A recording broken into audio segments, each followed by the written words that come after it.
You pick.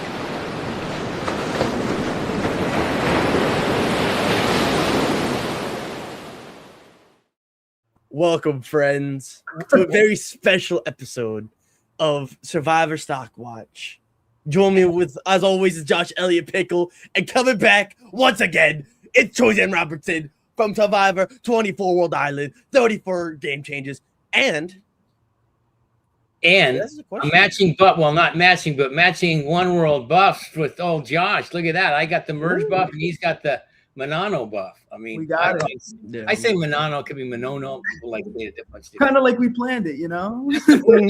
That's the first buff I ever wore in my Survivor career. That buff that you're wearing. That's what I thought. You know what? Let's bring it back. Bring it old school. Yeah. That's it. Yeah, and oh, Will, he looks like he's ready for the Canadian, like North Nanic of the North. Like, are you cold with the hoodie and the whole like, bro? Like, I don't have old buffs, so this is my Camilla. This is what I'm doing. I got you. Yeah. Yeah. Anybody in the new era is like fully clothed, so like that's like the new thing. North Face jackets and gloves and yeah, giant pajamas. I'm like, oh, I only wish we could have that. So, yeah. I think that's all from season 39 too. With the well, I forgot, Will, but you're in. Yeah. Aren't you Boston, Will, or no? Are you Boston? Maryland? Oh, well, you're still up north. Like, so is it cold up there yet, or is like, here it's 90, it's like 83, feels like 95. So, oh my God, I go shirtless and hot as hell. Well, because thing is, when I do these podcasts, I have to turn the AC off. Otherwise, you hear this thing. You're like, what the hell does that sound like? Is the airplane landing? So I have to turn off. So I'm like, the house gets like cooking hot. So it's like a sauna. So I'm like, you know what? No shirt. I mean, this is like how you were on Survivor. Obviously, just better showered and more hygienic. But like, this is yeah. I mean, slightly. I mean, even here I don't shower every day. You're like, what? I mean, I live alone. Do I need to shower every day? It's like, who's gonna smell me? Like, right? That is tough. It's just funny though, because on the show, a lot of times, like, I don't realize it because I just never wore a shirt. I don't like wearing a shirt. I just wear shorts. That's basically the entire time I'm there, except at night. So I don't realize it until people are like, dude, do you ever wear a shirt or do you ever wear clothes ever? And I was like, not really, not on the show. I probably was like shirtless a lot of the times. They even had to remind the producers would have to be like, bro, you got to wear your shirt to tribal council. You can't go shirtless. We got to put the mic someplace. I go put it in I wear it here, put it in my buff and put it back here because you're mic'd up every time you go anywhere. Like tribal, you're always mic'd up. But like some of the challenges, you're mic'd up as well.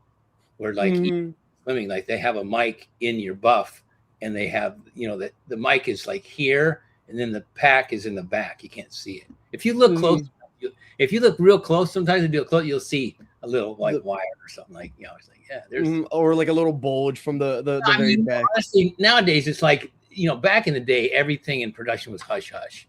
You couldn't talk about Ponderosa, you couldn't talk about lockdown, you couldn't taking a boat. Now it's like almost everybody talks about it, and Jeff even talks about behind the scenes. So like there is no secret more of what's going on, in a sense. Like people kind of know it. The more the production, which is fine to me. Like yeah, it doesn't lose. Like I don't think anyone really expected that y'all would walk from camp to tribal council manually. Well, I mean. Years ago, they did think that, and it was like, this is a tough show. These people are like walking to tribal council like a couple more miles every time, like because they make it look like you're walking out, and then you walk in, you don't see anything in between, and if no one says anything and no one knows production, like they figure we're walking.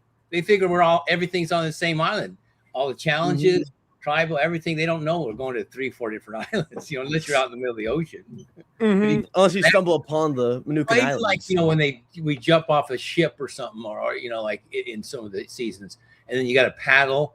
They make it look like we've had to paddle to our island, like miles away. No. You paddle a few feet, they film it, and then you get off, and then they take you in a boat, and then they put you back on the raft, and then you paddle in. So it's not like, although I heard in Guatemala, they really did have to like walk like an 11-mile walk through the Guatemalan, like a full 11 miles. They go, bro. Yeah. And like 4 people almost got medevaced, and like 3 people almost died. 11 miles to start the freaking, season. That's crazy. I mean, we walked probably 2 miles in One World, and that was tough. I mean, we had a bunch of stuff, heavy canister water, and back then you didn't really know what was going on. So you're like, what do we really need to take? What do we don't? You just took everything and just sucked it up and like, okay, this is tough. Like, I don't know, man. It's like, how are we going to do this? And we had no idea how long we were going to go, and we're just like, everyone's trying to be like tough and like trying not to show their emotions. Like, oh my God, I'm dying over here. We got to stop. It's like, do you know how long it took for that, the walk? I always forget about the initial trek from Survivor One World. Well, I know time is hard reference. One World, we probably walked, I don't know, close to an hour and a half, 2 hours. I talked to Danny Boatwright, who did Guatemala, who I was a finalist for Guatemala. I almost played on Guatemala. I was almost on season. I was a finalist. But she said that took like all day, like 8 hours, like an all 8 or 10 hours or something crazy, where it took all day. And you're starting off, there's no food and there's nothing. I mean, it's barely probably water, 11 miles, and you're not drinking water. Like, I'm surprised they didn't lose people, honestly. That's crazy. And Me too. And that's old school. They know they would never do that again. So. Oh yeah. I mean, especially now with just size. I feel like the Fijian islands are so much smaller. I mean, they don't let you explore like they used to. I know that was a big point of contention for Colby. Yeah, they are on the same. There's 3 main islands that 3 tribes live on. If there's 2 tribes, then there are obviously just the 2 islands. And then there's the one main island where all the all the crew and Jeff stay, and where tribal council is, and the majority of those challenges. Anything that you see where that's cut out of a jungle, that's Mana Island, and that's kind of the main island where production goes out of. But then there's Tavua, which is one big island. There's Monteriki, which is called Castaway Island, where they filmed Castaway, like the movie. But that island is like not mountainous, but you can't cross over to the other. So you got to walk around the island, but you're cut off. There's a sign that says castaways can't go past this point, and that's actually Castaway Beach, where like there's tourists down there, And then even like Mana Island, there's a whole Fijian village there with the school kids and people that they live there. But you're cut off, and you can't go outside of these you try to sneak it out in the middle of the night. You're trying to where's production night? And they got potato chips or something. I know we're gonna go in there, and every year, the cast will be like trying to sneak in, and they'll get caught. Where the fuck are you going? What are you doing? You can't go there. So the legendary moment in Micronesia where Eric, James, and Alexis, they all break into that producer camp, and then all of a sudden mysteriously get voted out with ailments. Yeah, I know. Y'all know what I'm talking about. Like, I always obeyed rules. I'm like, I don't want to piss off too many people, because in all honesty, I'm thinking like, which one of these guys, is going to be in the editing booth after the show, and they're going to be, this guy's an asshole, make him look like a jerk. Like, I don't know. Like, I was always super nice to production guys. We would like shake hands. I'd walk in smiling, how long do you want to talk? Let's do this, do that. So I'm like, I never wanted to piss off production guys. I was like, no, I didn't break any rules. Although other people break rules, they don't care. They're like, whatever. I'm on the show. I don't care. Yeah. I mean, we just saw it last season where we got people kicked off the show before the show even started, just because they were pre-gaming. Well, yeah, I think they did that to set an example, because I'm sure, because there has been people pre-gaming and talking in Ponderosa. The production people, they'll say, hey, listen, you got to be quiet. You got to shut up. And they always threaten you. Like, we have alternates. You never see an alternate, but they'll say, we'll send you home. And, I always thought, shit, they could send me home. Why not? Like, if you're breaking a rule. And I'm like, why would you be dumb enough to, like, pre-gaming? You're not gaining that much in all honesty. And even if you don't know the person, you're going to pre-game with somebody that you don't know at all. Or even if you pre-game in, outside, and you're a returner, everyone's in it for themselves. No one is like, I'm your best buddy. I'm just going to hand you the money. It's just not that. It doesn't work that way. It rarely works. You always see oh, I pre-gamed and then this guy did this or that girl, like, you know, and he was my number one or he was my, you know, ride or die. And I'm like, what happened to your ride or die? He voted your ass out. Like, what happened? Mm-hmm. So you kind of do it only because like you don't want to take a phone call from somebody or you don't want to not pregame. Someone's like, Yeah. talk, you're like, yeah, I'll talk. But in the back of your mind, you're like, they could backstab me any second. And that's Survivor. I mean, you're all playing. I realize this Survivor's not just, you're not just playing while you're on the island. You're playing outside of the game, you know, who you know if you're going to return. And then any event you go to, it's kind of a little bit of a game.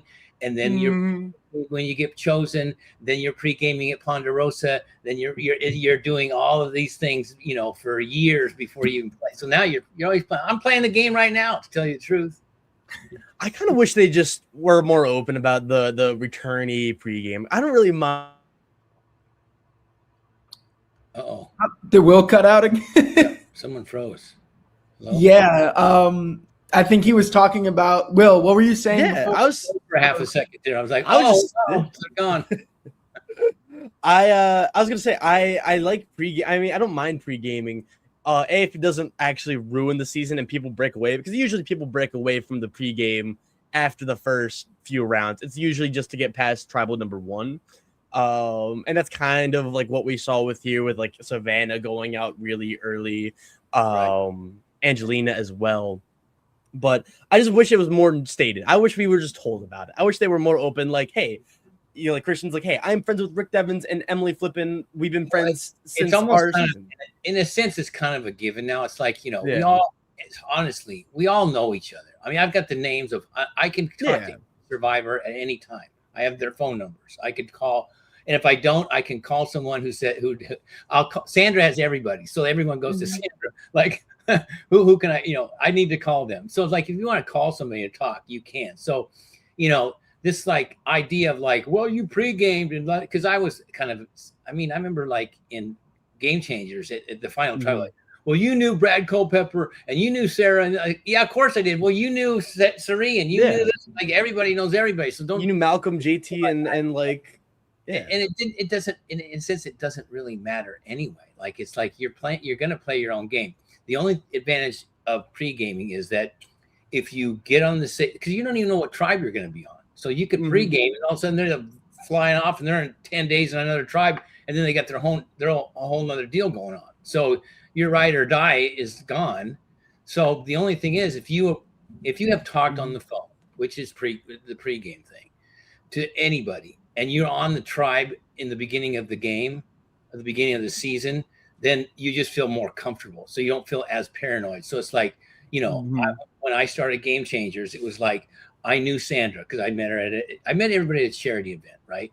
I knew Varner, I knew Malcolm, I knew a lot of, I'd spoken to him. So at least that's that comfort of like, hey, we know each other. Do you want us to feel safe for at least the next like 5 days? You know, we know you're going to do other stuff. We know there's going to be a tribe swap. We know there's going to be a weird switch. But for at least for the first 2, 3, 4, 5 days, or maybe up to 10, do you want to feel safe? And then that's a good thing. So you do feel safe with the group, and and it gets you to a point where you're not paranoid. People aren't like, oh my God, he's so paranoid. He's asking all these questions. Da da da. If you feel safe, that's the key to play the beginning part of this game. Yeah. Oh yeah. And I'm sure it makes them. I think also just the lack of paranoia makes the game easier to navigate. Once everyone's paranoid, it's hard to get all your cats aligned. But just being like, hey guys, we can guarantee that a group of us are good and safe until the merge or until when the twists start to die down a little bit. Yeah, and it's less RNG. I'd say almost everybody doesn't like a paranoid player. You'll even see like what in this season, like, oh, she's doing this or doing they're or even when Ozzy's like, Emily flipping, she's flipping here and flipping there, like it makes people paranoid. So if you can knock the paranoia for yourself down, then it's good. And then even getting, finding an idol, your paranoia goes down because you're like, well, I know I'm at least safe with this. So I'm not that paranoid. So I'm a calmer person around camp. I'm a calmer person around, doing challenges. I'm just calm in general. Like even when I speak with somebody, when I'm strategizing, or I'm socializing. I'm calmer. People, human beings like a calm person. And if you give a cross that, like, that's why Cerie's so good. She just sits there and goes, well, I don't know. What do you think? Should we do? She just kind of suggests stuff. She never looks like she's, oh my God, no, that's a bad idea. She just goes you can see it in her face.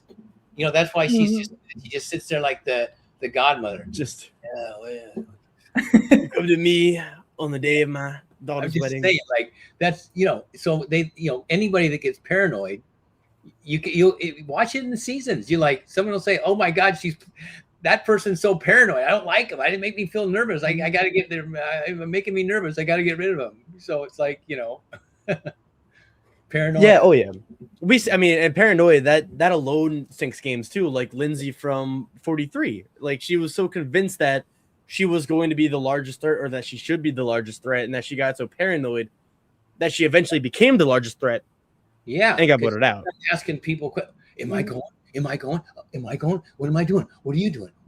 Oh my God. See, Tony did that his second season with me, Game Changers. He was constantly going, what do you think, bro? I don't know. And then 5 minutes later, he goes, bro, are we good? Are we okay? I go, dude, you are just paranoid up to me. You're just driving people cuckoo. Like, I'm honestly surprised. Well, he didn't do that great in Game Changers, but I'm just surprised that he won. Is that because, like, he really is a paranoid the way he talks. Like, he really gets like, on. How did he last?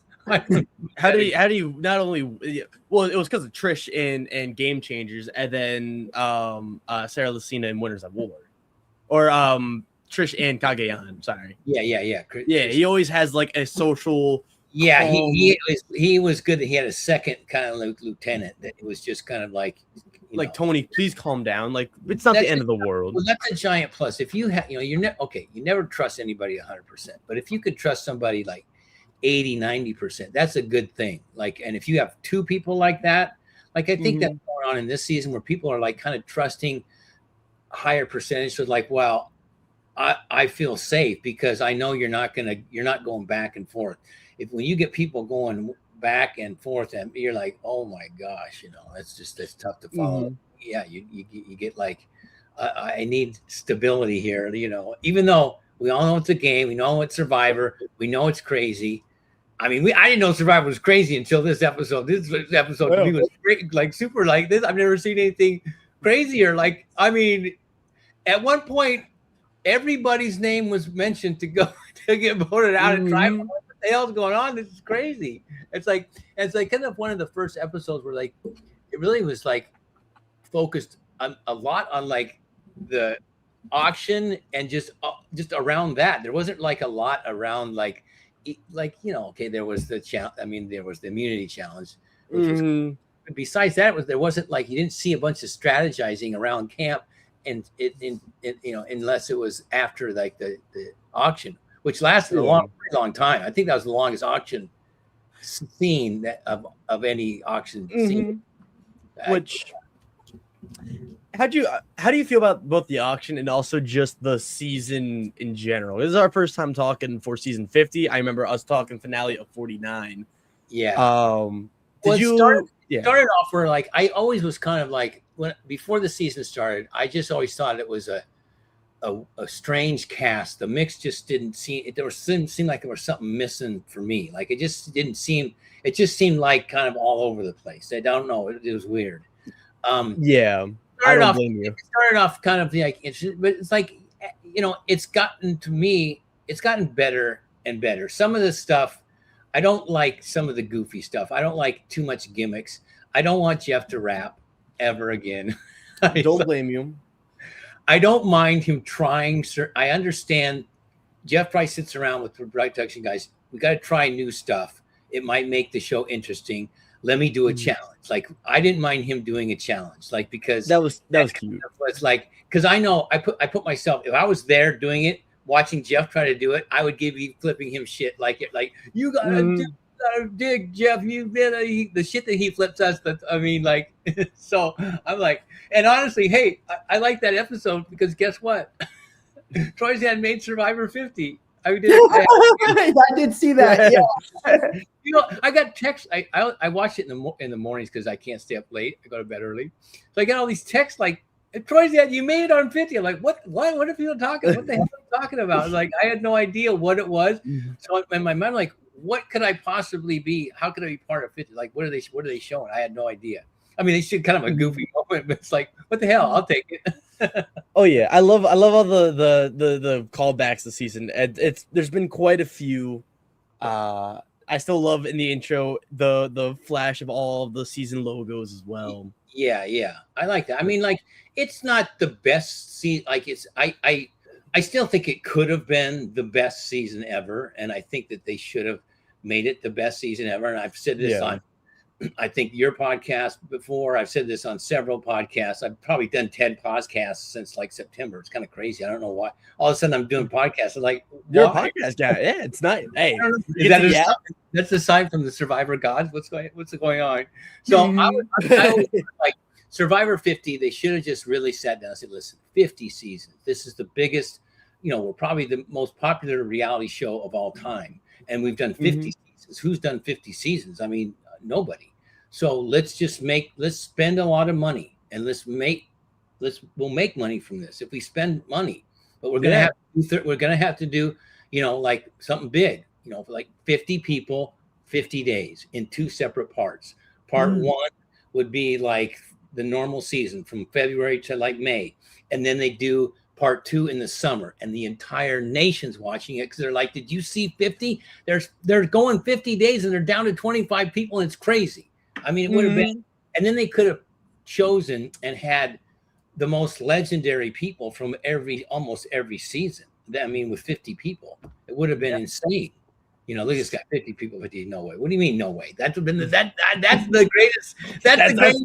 Ever. What are you talking about? No way, bro. That's why it works. You can't tell me. If I said to America, Survivor 50 is 50 days, it's like, what, 50 days? And like, it's 50 people. It's going to be chaos, and they're going to get rid of 25 people in the first 25 days. Like, it would have just been, it would have been insane. I mean, I don't know how they would have filmed it because there have been so many iconic people. It's like someone's going to get left out, but still, I think they could have done, because to me, I don't know, including a lot of the new era people with really legendary, players that have played, 3, 4, 5 times or 6, whatever. I just don't think it was like, I don't know. I just wouldn't have included some of those people. I don't honestly. I don't think that they were a representative of all 50 seasons. I mean, 50, like, I just, if you took 50 seasons and you cut it in 5 parts, right?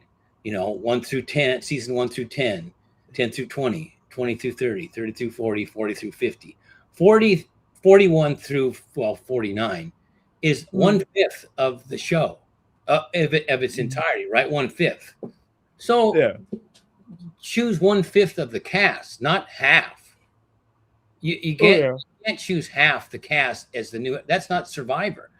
Survivor was not put on the map because of seasons 41 through 49. It wasn't. They're still good, and it's not their fault that it's the shortened season. But Survivor 50 was put on the map from the first 1, 2, 3 seasons. Like, those seasons were epic, and then some of the epic seasons, season 16 and Heroes versus Villains. It's like some of those old school.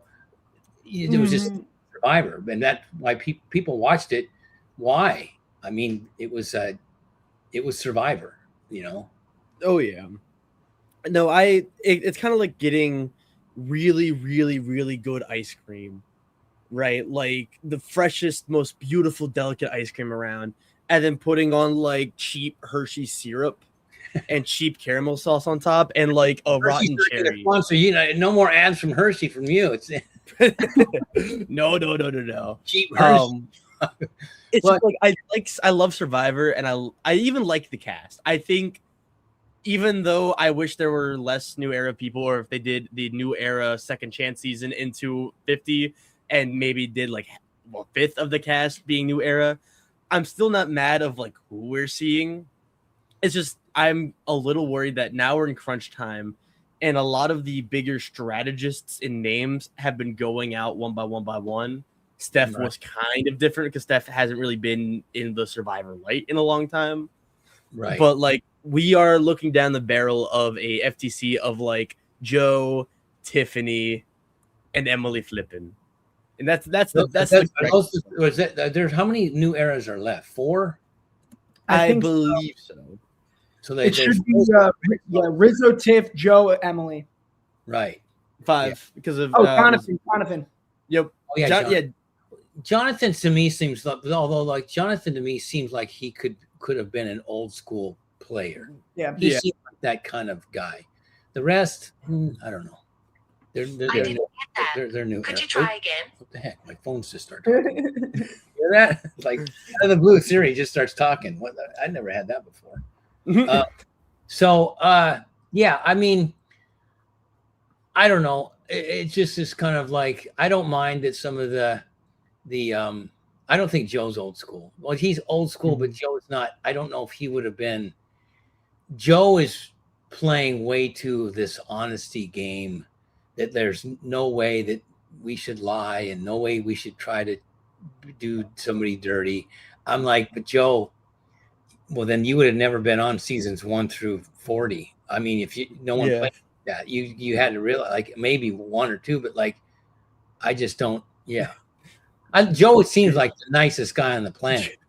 I just don't know if Joe's like the choice to be whatever the representative person that he is for 50. I think there was plenty more choices. I think they brought him back just to piss off Rick Devens and Christian and Emily. I actually genuinely think that's what it is. I don't really think they brought obviously Joe's like a fan favorite, but I think that they knew that Joe would stick to his guns, stick to his roots, and would annoy the hell out of every strategist, game player, Suri especially. Yeah, like I think I like Joe more than some of the other new era people because Joe is like not playing a good game, and because he's not playing a good game, it's throwing a monkey wrench, which is making it harder for everyone else to play. Well, Joe, to me, if I was playing, I'd have Joe right here because Joe telling me like he'd be honest and forthright, and I would feel like there's no way this guy's gonna backstab me or he's gonna go do some rogue vote. If I say, Joe, are we voting for this? And he says we're voting, then I know he's voting that way. I mean, I know almost 100%. Joe's one of these like super loyal, it's like, which is a lot easier to play with, but is he entertaining? Like, I don't know. I don't know. Also, I was going to say, I see this comment, and should we jump into the rankings, gang? I feel like we've been yapping for a little bit. We've been catching up with Troyzan, but there's so much in this episode. It's like, like it's just so, it's like crazy. Part of me is like, I got to rewatch this, like just keep track of, do I know what's even happening? What's even going on here? Like, it's just, This is the first episode I've only saw one time because usually I watch it 2 or 3 times because I watch Survivor with a few different people, but they all have different schedules. So I have to watch it multiple times with each person and pretend like I've never seen it before. This kind of episode too is like, it's completely up to the editors to let you think what is going on. I mean, you can't possibly follow because even when they're at tribal or when someone's whispering, either they're whispering and you see the little closed caption, what they said, or is that really what they even said? You just see, and then you see the words like hell, they can make stuff up like. So to throw us off. So I'm like, I have no idea what the hell is going on. It's like, and then Mr. Beast, and this is how old I am. Dude, I had no idea. I don't know who Mr. Beast was. I would have been that's good. There going like, who the hell's this guy? Who is this guy? And they're like, I'm like, from where? What does he do? It's like, he's a YouTube phenomenon, right? He's a YouTube guy, right? And he gives people money and makes people do stuff. I know who he is now, but like, because I don't really watch YouTube like I watch TV. Like, I'm old school. I mean, I grew up in the back in the day. There's 3 channels: ABC, CBS, and NBC, and PBS. Okay, that's it. And like, we watch TV. We didn't watch YouTube. So it's like, and I'm not on TikTok, so I don't really see. I'm like, who's this Mr. Beast guy? Why is he so famous? He's the most famous guy in the world. I go, well, time out. The most famous guy in the world, really? Like, no, the most famous guy on the internet. Yeah. That's what it is. Yeah, no, I mean, he seemed like a super. I would have been stoked to like, I would have been like, talk. Who is he? Tell me. I guess I need to know some shit. Like, what's happening here? Like, so, I thought that, I thought that was. I wasn't so much a fan of the Zach Brown thing with the singing and all the, that was extra stuff. And I think the majority of people were like, I don't think that got like a positive, like, oh my God, that was amazing. It was like, okay, it was too much, like they could have shown, like, it just took like too much of the episode where they wanted to see other things. It's like, but this was, I thought the Mr. Beast thing was really, it was like, I was like, oh my God, what's really going to happen? I was like, I had no idea. And then, oh my God, I don't know if you want to skip to that or you want to talk about something before that actually. Yeah. I was gonna say we could start with Stephanie LaGrossa and just talk about Steph and her game and kind of the rise and fall and rise. Was there ever a rise? Well, there was maybe one episode. She kind of just stayed even keel to me the whole season, which was actually kind of playing good because you don't want to be too much, then you're a target, but you don't want to be just too little. And she's definitely an athletic girl, and I'm surprised that she didn't win more challenges and things. And she really is good. I mean, if you look at her seasons that she played in, in all three, she really played well. I mean, I don't think they would have invited her back. I mean, she's a pretty big name, and I just was like, kind of, I don't know. I kept thinking like, well, she's playing kind of like this even keel game, and then now she's going to step it up, like it's going to. And I didn't think she'd get voted out. And I mean, flip of a coin, she probably would still be there. So, right? Yeah.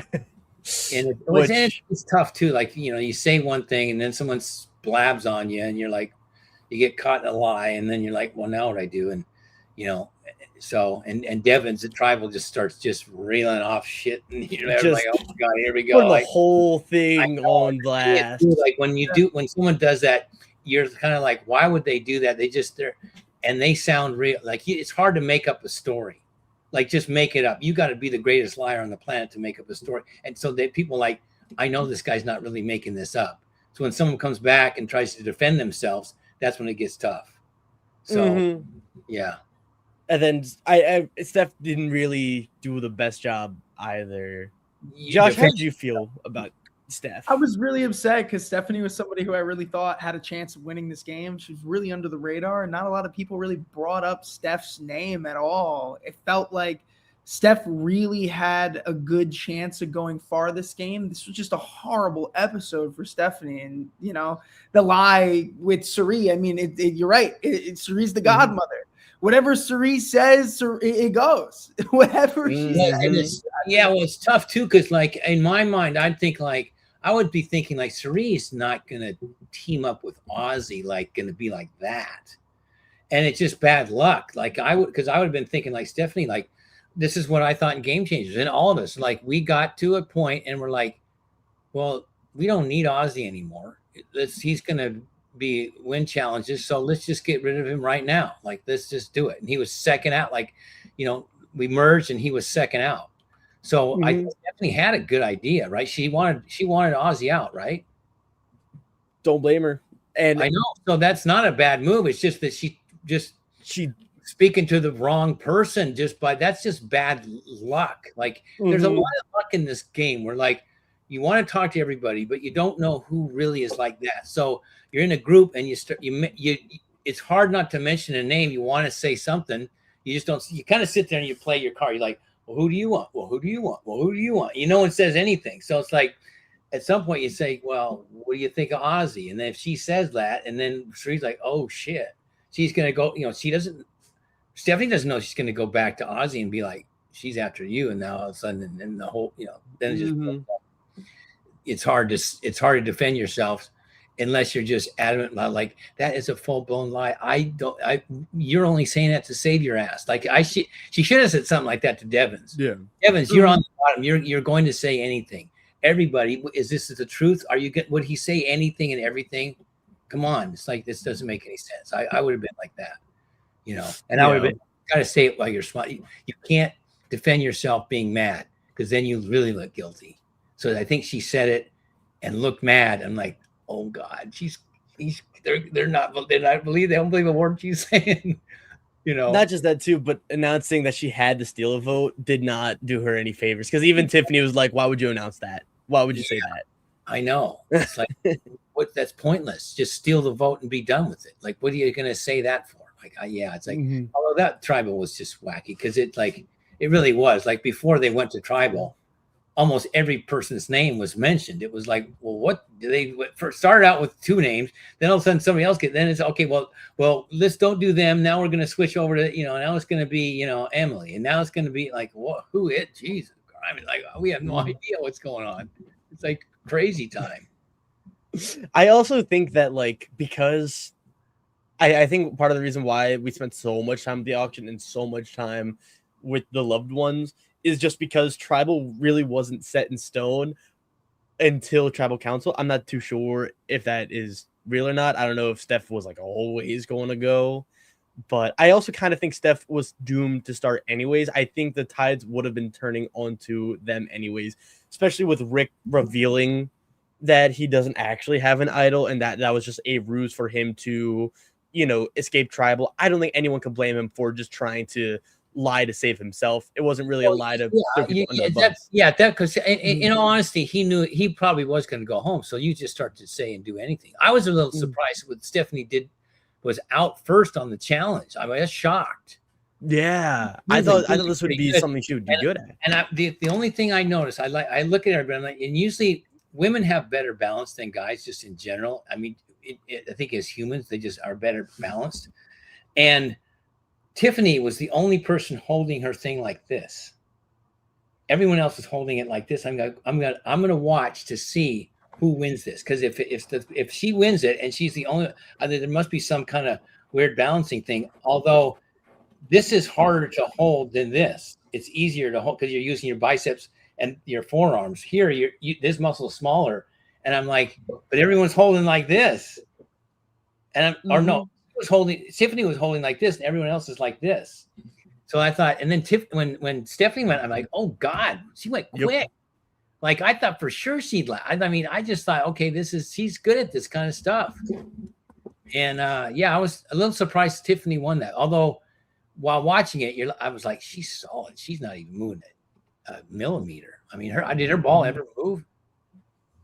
Ever? I don't think so. They didn't really show that. Yeah. I mean, the hardest part is here's another part with challenges like this. When you try to have the challenges be equal, meaning like everyone has a fair chance. If Jonathan's feet are size 14 and you're put on a board like that, then his foot is like twice the size of this, where someone with a smaller foot, like Tiffany, a woman, her foot's only that wide. She can, her whole foot is supported by the entire thing, where Jonathan's like that. I don't understand. And the same way they do those challenges where like, you got to brace your feet on the little pegs. Mm-hmm. Like if you got a size 14 foot, there's no way you're going to be able to keep your foot on there where someone's got a size 7 foot. So that's not equal to me. Like you can't, I don't like those kind of challenges where it's like, there's not in a sense, a fair chance where like it's a disadvantage in my sense. To me, that's a disadvantage. It's not equal. Like if you have a smaller foot, it's easier. It's like, I felt like Devins, like when Devins was trying to get onto the last perch and he was just like, I'm fine, guys. And they're like, no, you're not. And then he falls and he gets back on. They start the challenge. He falls immediately after again. It's like, he knew he was not. I knew this guy, he's not going to last. This guy is. They probably even edited that. They're like, he probably fell 3 or 4 more times. Like, bro, you got to get on. You got to at least balance there for 5 seconds so we can start the damn challenge again. Like, get it going. So, I mean, it's tough. Those challenges where you're 1 foot in front of the other. I mean, unless you're like a surfer or a skateboarder where you're kind of used to that footing, like you can turn your foot one way and have your front foot balance. Plus, you have to make sure, because you balance better with 1 foot forward or another. Like either your goofy foot, like when you're surfer term, your goofy foot or regular. And if you don't know that and you got the wrong foot forward, your balance is all fucked up. It is. So I always made sure that I knew what my balanced foot was, and everyone has a balanced foot, and you can find out easy if you take somebody and say close your eyes and get behind them and just push them. Whatever foot goes forward, that's your balanced foot, and that's for the foot that should be forward on a challenge like that. Josh, just a FYI for anybody that goes. Josh, if you're going to Bryson Wen in Troyzan, if you're going to the Bryson Wen in New York, I don't think you would, because there's not a lot of waterfront property there. We should try that out. We should see what our balancing foot is, Josh. That could be our challenge at Bryson. Here's the problem: it's like you already kind of know what it is. So like you might tend to put one foot when you don't know what the subject is. It's like, hey, close your eyes. I'm going to get behind you, and I'm not. You don't know what you're going to do. I just get behind you and I push you. Your leg automatically goes. I mean, you probably still would because you do feel like, oh, your left foot goes forward, or your right foot. My left foot goes forward, so like I'm better. I'm better balanced. Like even if I just stand up and balance on one foot, you can tell if you can do it. You're sitting there and do it when we're done with this. Just stand up and take and stand up and just put it and hold on to your foot like that, and then balance, and then take the other one and balance, and you're gonna be like you'll be all jerky on one foot. I feel like I'm more of like a right dominant side, but I feel like I would be better on my left. Well, that's me. I'm right-handed, right-footed. If I throw right and I right and I kick with my right foot, better than I do my left. But my left foot forward feels better. Like when I water ski, my left foot's forward.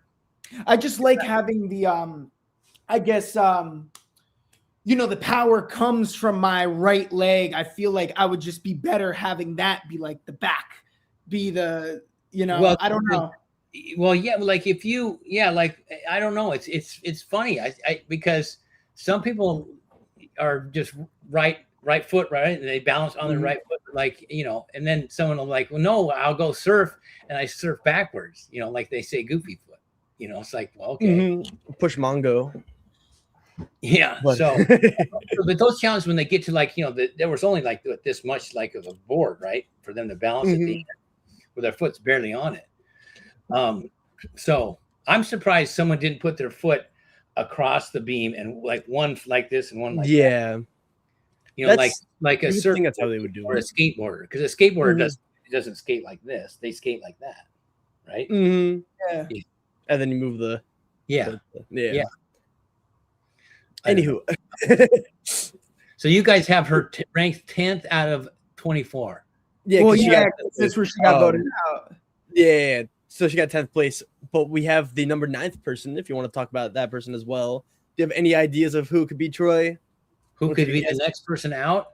The lowest person we have ranked, the person we think has the least chance of winning the season. Okay, so I see. I need the cast. I usually have them up on my screen.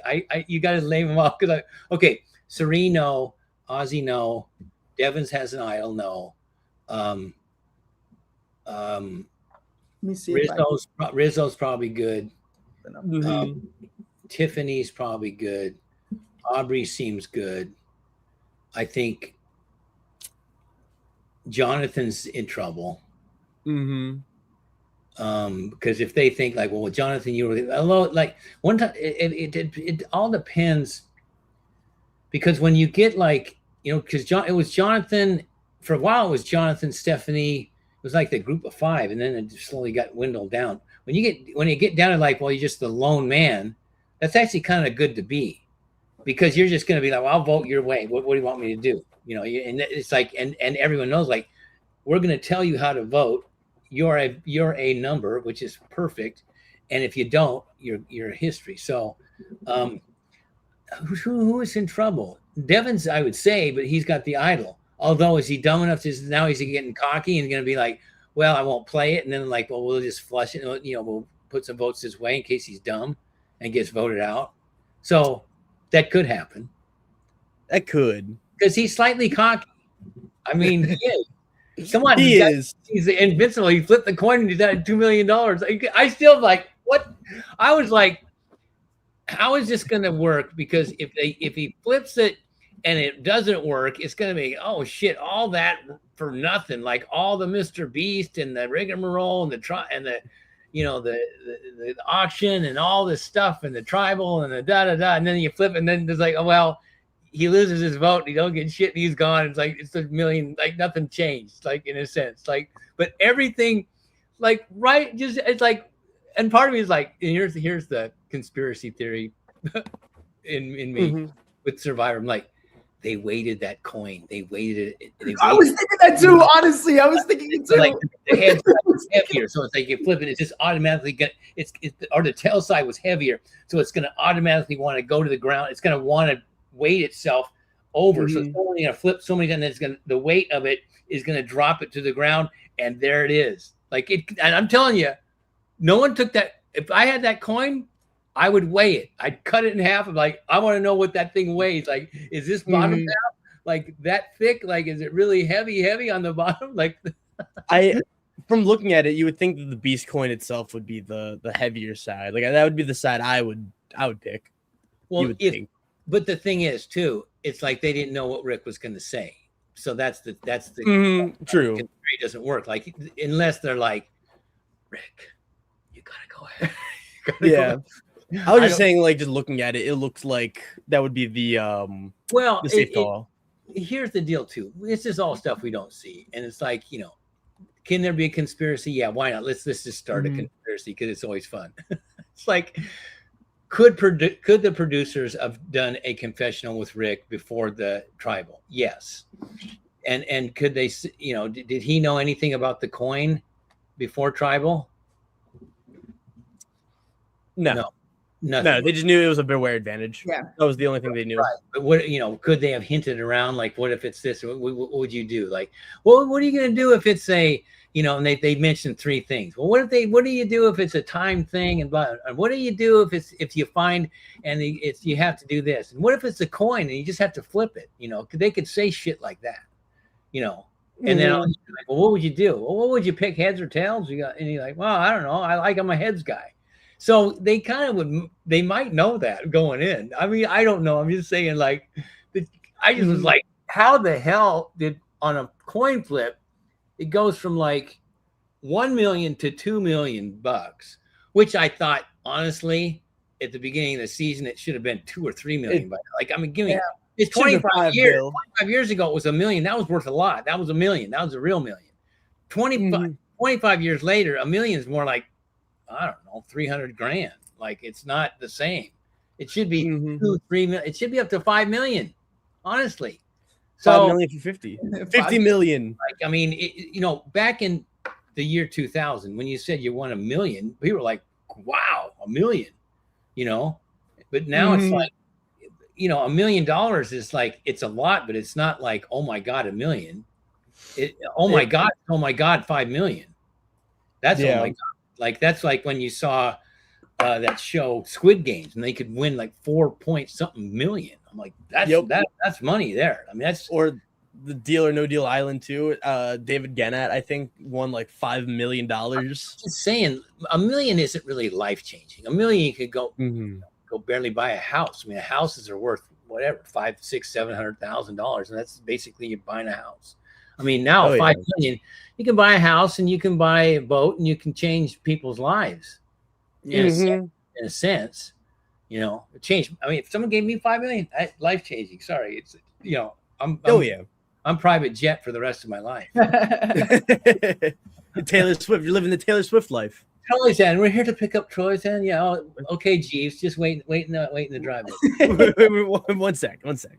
Let Papa take care of business. I mean, like, listen, I would build a helicopter pad in my backyard because I have room. I live on 10 acres. I would like clear out a spot, like land the helicopter, then take me to the private airport and then the private jet.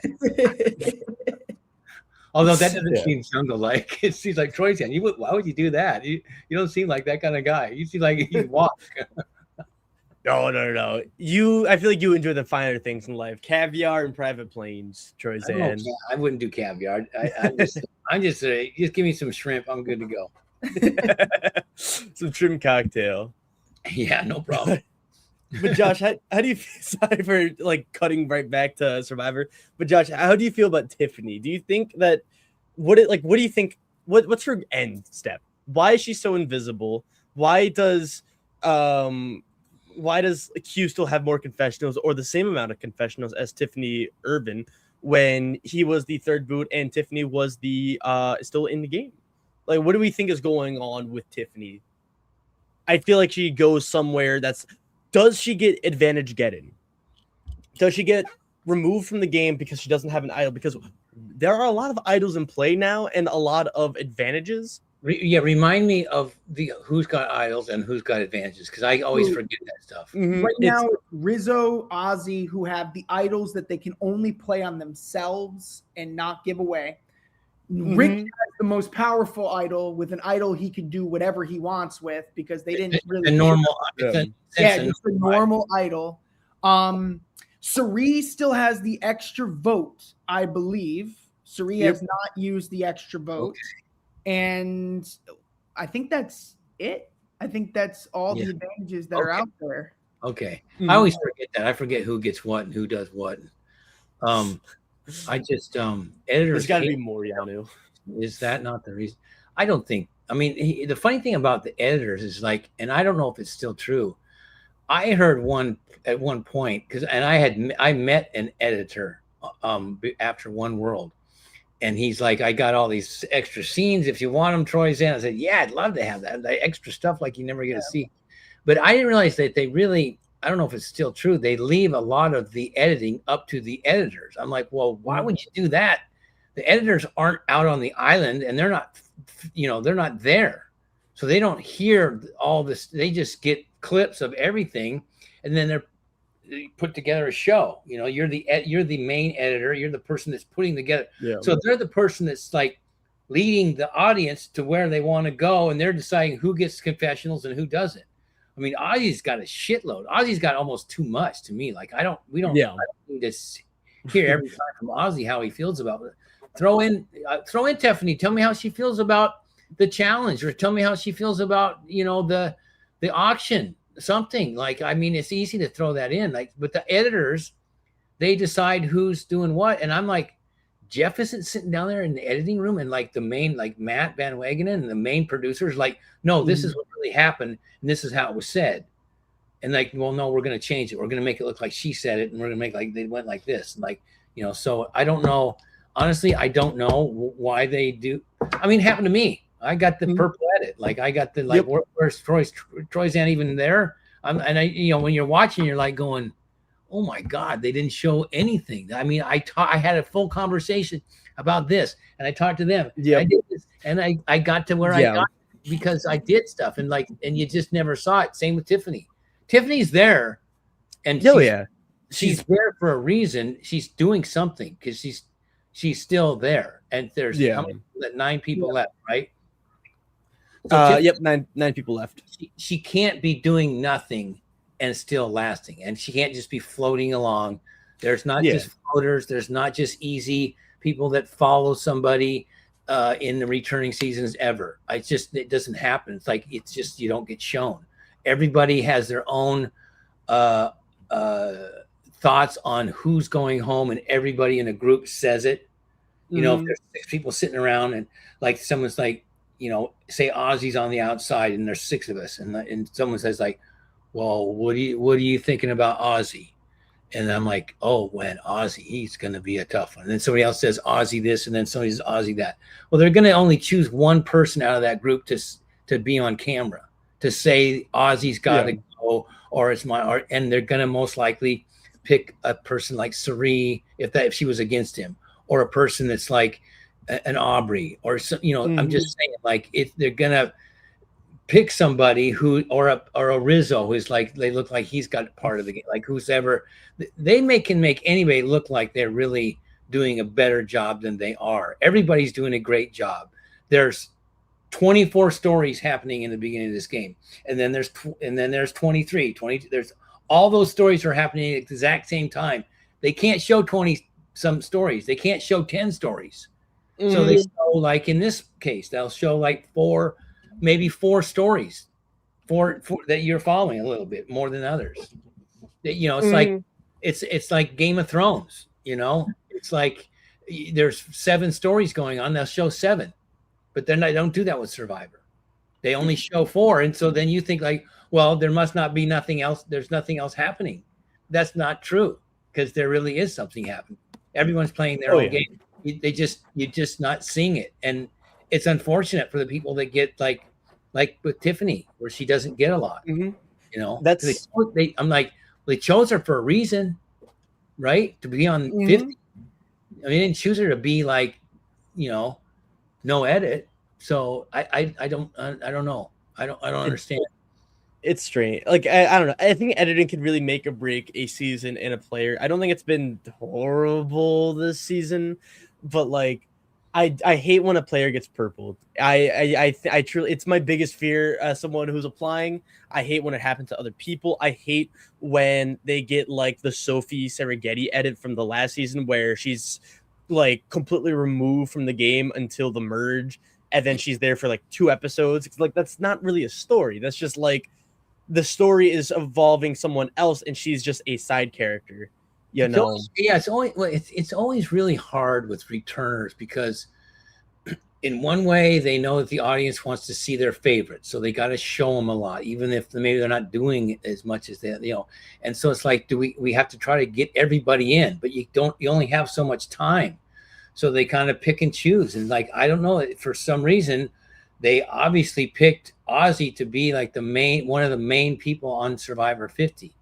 So, you know, and it, you know, I mean, America must for some reason be like, I love this, and Suri as well. And, you know, I mean, it's like, you know, who's got, I mean, so far, like, and it was Christian for a while. He got a ton of, you know, so it's kind of like, and the thing is, it's great for them, because like all of America's like, oh my God, I love Christian. He's the greatest. Well, it's because you saw a lot of his antics, and you saw him a lot, and a lot of confessionals.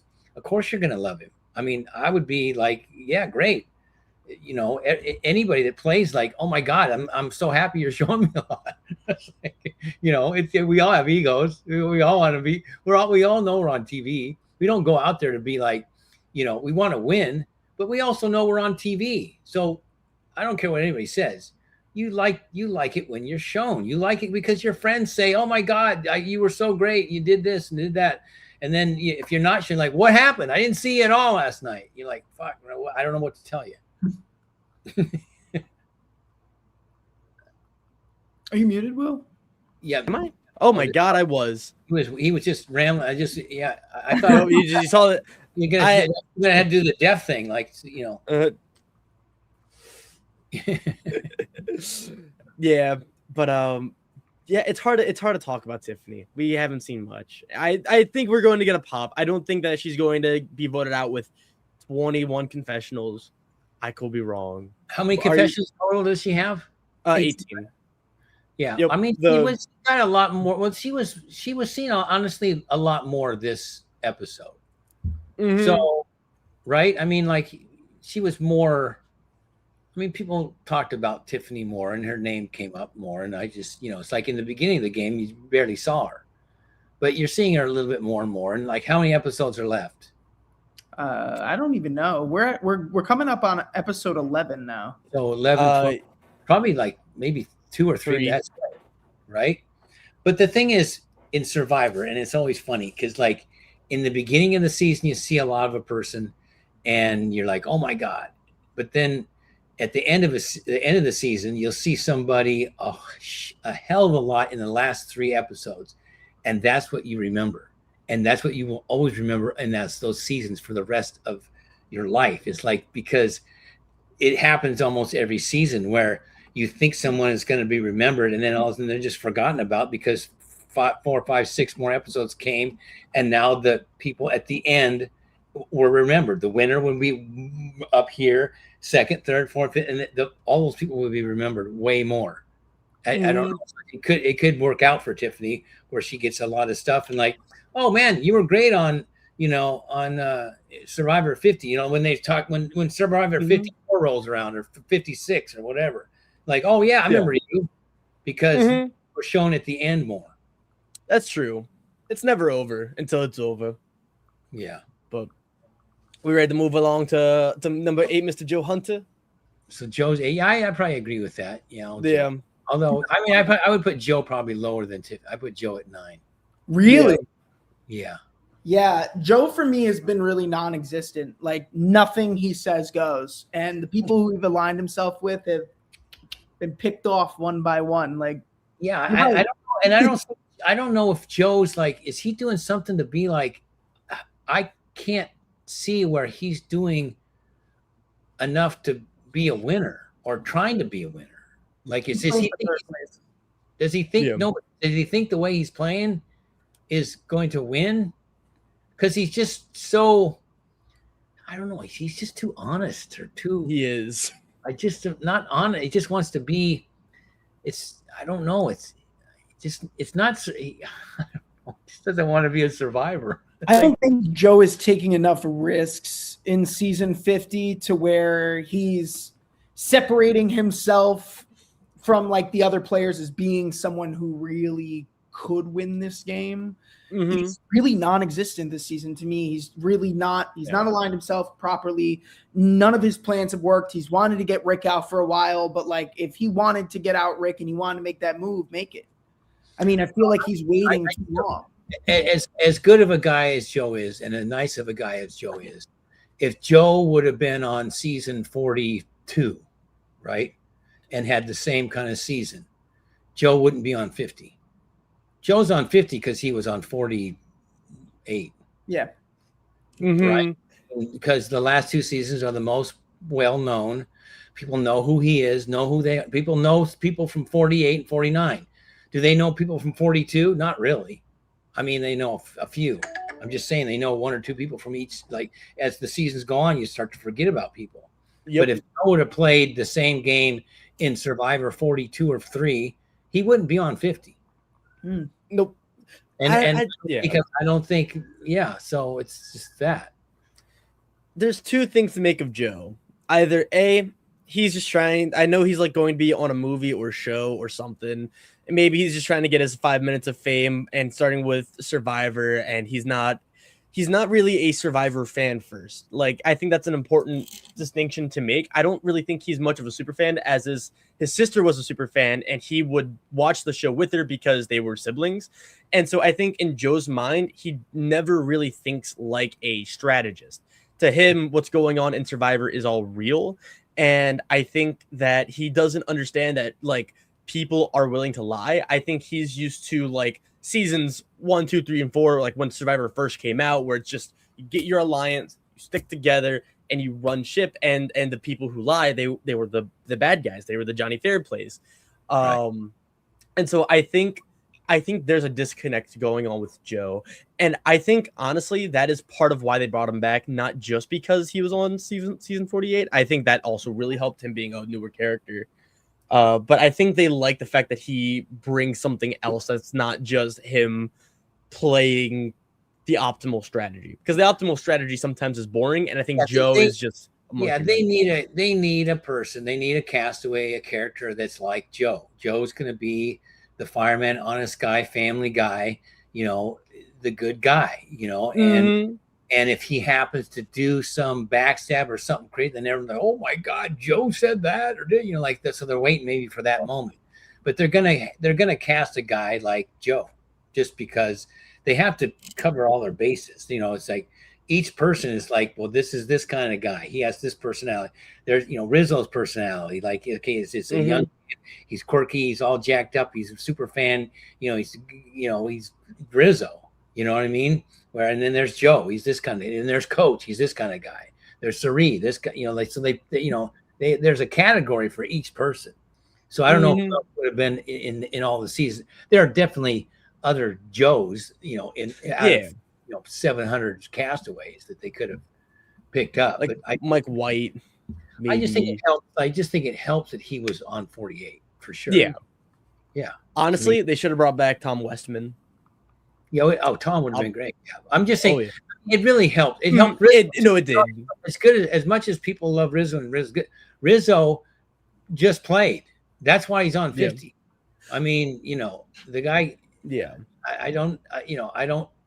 if 4, 5, 6 years go by, do Rizzo still get considered like, oh my gosh? Because not 100%. Like Jonathan, when he was playing, was like, oh my God, never seen anything like this guy. This guy's like he's well known and will be remembered. Even like, I always say to people, don't just base someone's like popular off if they just finished the season, because everyone knows who they are. Base it, go 4, 5, 6, 10 years down the road. Do you still remember who they were and what they did? If that's the case, yeah, then they were really like, wow. You know, I mean, I can say a few names and like they probably played once, and like you'll remember who they are. You know, I mean, even people that got voted out first. You know, sometimes you remember them more, and it's like, you know, because they were just a bigger character, better in a sense TV. You know, the see stuff. It's easy for people to remember like them because they just played. You know. I mean, the whole world knew who I was when I was out of One World my first year. Like, oh my God, everybody knew. And the time goes on, you're kind of like, you know, little by little, you know. Richard Hatch. I was going to say Francesca. Francesca. I was going to say Zane Knight. Hey, Francesca, she only played like 2 days or whatever. Like, I'm just saying, like, so it's not like it's like I just feel like sometimes you got to pick the person that's like will engage the TV audience. Like, will people go, oh, yeah, he's a very memorable character. You know, it's just, you know, that's why some of these people came back, like the Johnny Fairplays, or this you can just name like whatever, Richard Hatch, Hands, or you can just, you know, it's easy.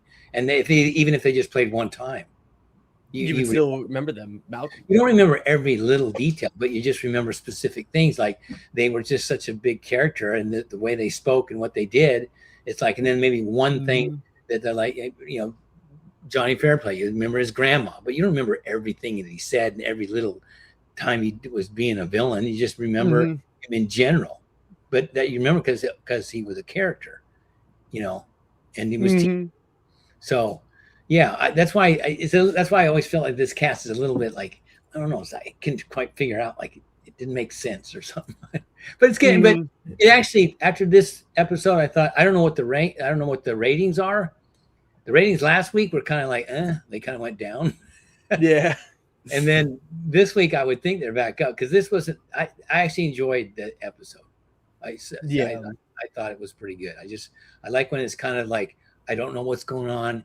It's pretty chaotic. All these names are getting thrown out. Everyone's doing everything, and then the whispering stuff, you know, and the Mr. Beast. I mean, the flipping of the coin. Come on, that's never gonna. When's that gonna happen again? That's like that's one of those like.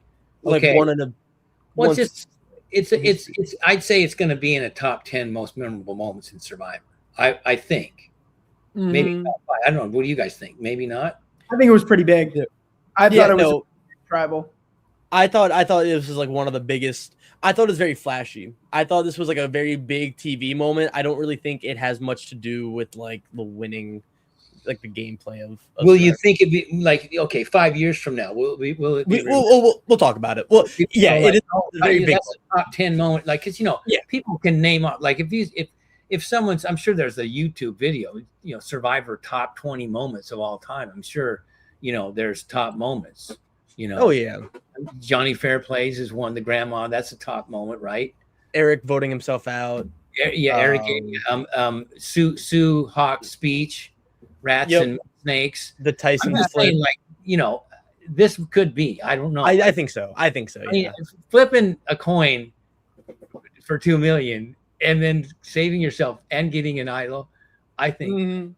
I mean, I thought honestly, when we voted Suri out when she had, you know, when we all had, you know, like advantage. The immunity train. That's a top moment.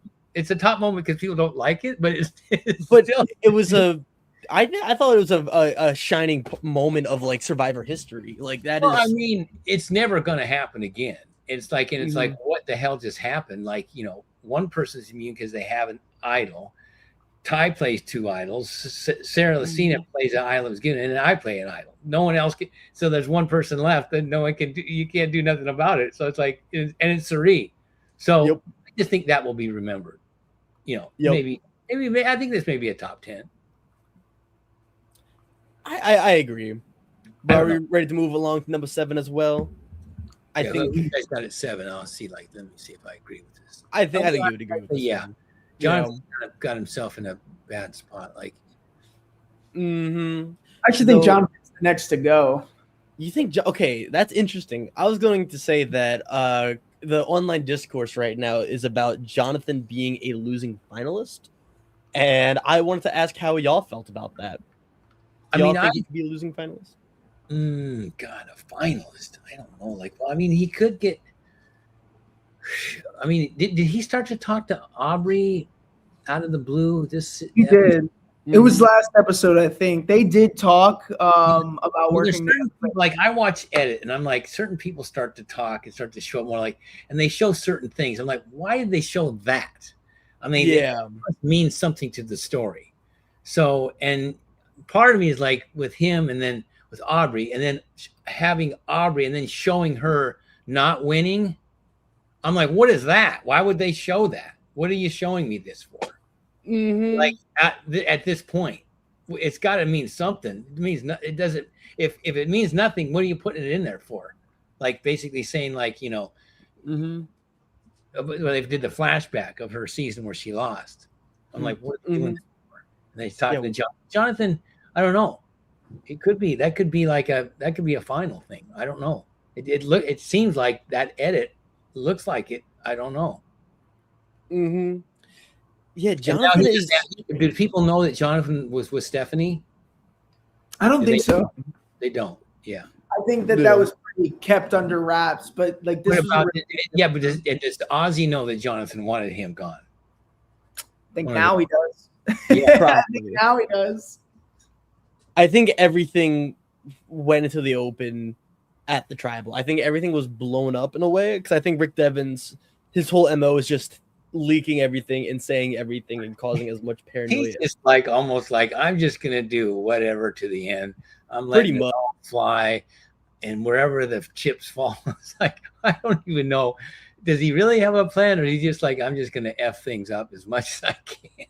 I think that's what it is. I think he saw the writing on the wall. He's like, I'm not winning this season. Kind of funny doing that. Like I don't mind it. A lot of people get annoyed by that stuff, but like I mean, I get more annoyed by Rizzo saying he's the myth, the legend, and the god, or whatever he says. The man, the myth, and the legend. Bro, just take it down a notch. You're not quite there. Just Man, I'm really hoping Rizzo wins this season. I really want him to win. Really, that would be so funny. I don't want. Oh, I mean, okay. If he does, then I'll take all my stuff. Like, listen, okay, that now you can be called Riz God.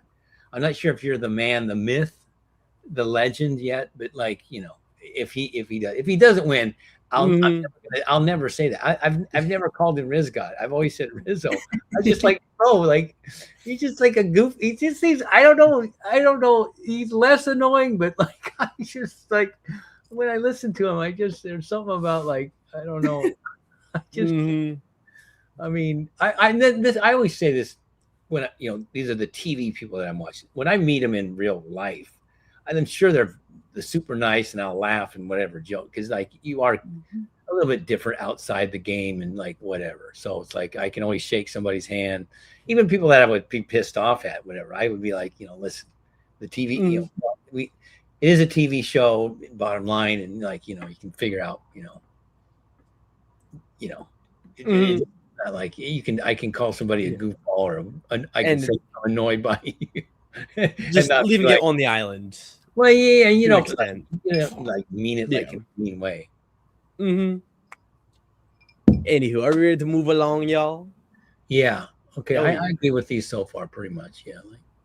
How about this? I feel like this is territory. Aubrey's also someone I forgot who was on season 34. Aubrey strikes me as like she also kind of had that purpley edit as well, where she was on the bottom at first on her original tribe, and then just we never really saw from her ever again until like final 7 in Game Changers.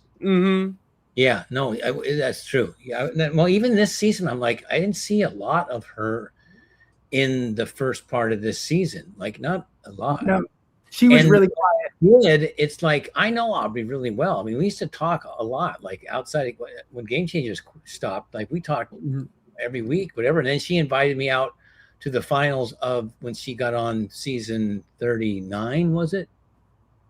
Or no? What was? 39 was 38. Oh, 38 or 38, whatever. 38. Yeah. And so I know how funny and quirky she is. She doesn't seem. Honestly, like she doesn't seem like she's having fun.